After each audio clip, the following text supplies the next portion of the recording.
Hi, guys, whoever's going to hear this at whatever point in time. If you are like me and you're seeking a way out of this demented reality, um, I just felt like I haven't done anything in a long time, haven't commented, I just sort of lost myself in music because it's the only thing that seems to keep me straight.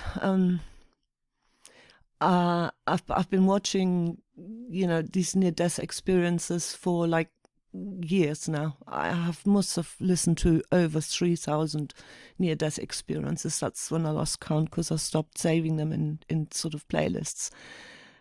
And, there's so many contradictions here and so many things that don't add up, that don't make any sense. Like, for instance, this one here is a specific one where um, he goes on, he has this life review and he's forced to feel every victim, every person that he's ever done any harm to, right? And he's sort of talking about a cycle where, in one life he does something bad and then he comes back and then he's the one that has to suffer because of the bad things he's done to somebody else, blah, blah, blah, blah, blah. All that gubbins, right? This karma stuff. And I can't help but noticing that there's a huge flaw in all of that. And so I'm sharing that with you now. So at around 33 minutes in, where he said he needed to reincarnate so he'd balance the suffering he caused, okay?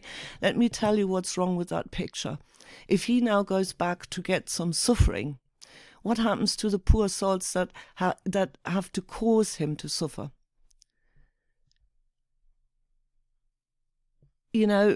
So he goes back into an incarnation so he can suffer. So there's somebody else who needs to make him suffer. They now need to also go back and suffer for the suffering they caused him, right? Can you not see how this is an eternal demented cycle? There is something fundamentally wrong with this. Also, if we are all one consciousness, then none of this matters, i.e. there is no right or wrong, because it's literally just one mind doing it to itself. So causing the suffering to itself, right?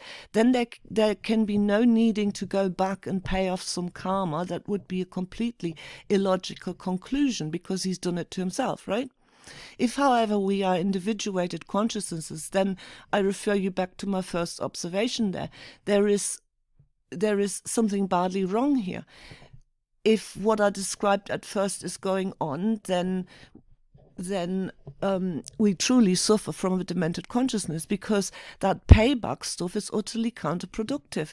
In fact, it is narcissistic of that one soul to demand another soul would give him the experience of suffering just so he can feel he's paid something back, because he is then consequently causing that soul to suffer as a result of making him suffer.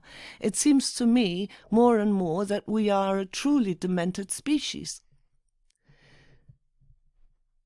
So if his philosophy is right, then why is he blaming himself for doing bad things? Those souls that he did injustice to deserved it, didn't they?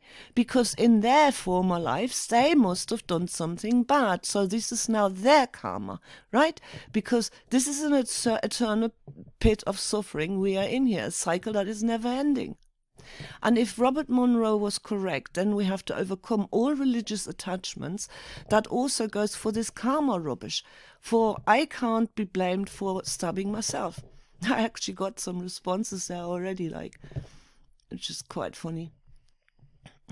Somebody said to that first comment here, if his philosophy is right, then why is he blaming himself for doing bad things? Oh, snap, you found a plot hole. I said, I know. Robert Monroe said we need to free ourselves from all belief systems to leave this place, whatever the heck it is. I'm done here, to be honest. I'm really, this is insane, right? And then somebody else said, I'm Jesus. I said, yeah, I'm Jesus back, right? I don't know. I'm me also, folks. It doesn't make any sense, right? It is illogical. I have been listening to this guy quite a lot, Jordan Cowder. and specifically his readings of Robert Monroe. I found them very helpful. And another channel that has given me a lot of calm of late is this guy here, Josh. He's got 3 channels. Spiritual Renaissance is just one of them. And I think if you click on his channel description, you'll find, his other channels. I just felt I had to put that out because it just doesn't make any sense. This karma stuff, it makes no sense whatsoever. And I think if there are these entities that sort of play out, our life review and then make us feel guilty and guilt trip us, then, there's something wrong with them as well, because they are actually forcing and reinforcing this cycle to continue forever and ever and ever for this reason here that I explained in my 2 comments here. This is really food for thought for anybody who's fed up with being a human being.